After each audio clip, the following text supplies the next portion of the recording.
আজকে অনেক দেরি হয়ে গেল ঘুম থেকে উঠতে। হ্যাঁ, এখনো রাত কেন? ব্যাপারটা কি? এখনো সূর্য উঠে নাই কেন?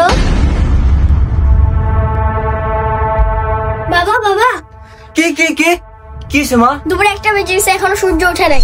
হ্যাঁ, কি বলস? চল তো দেখি। বাবা বাবা, ওই দেখো। হ্যাঁ, সত্যি তো মা।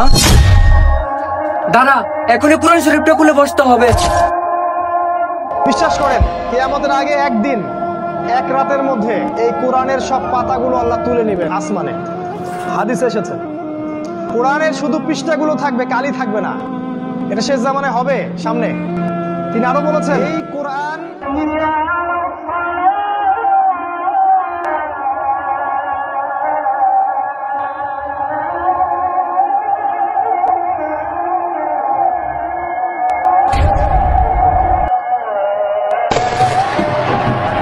কি রেছি, কোরআন শরীফের তো সব অক্ষর উঠে গেছে।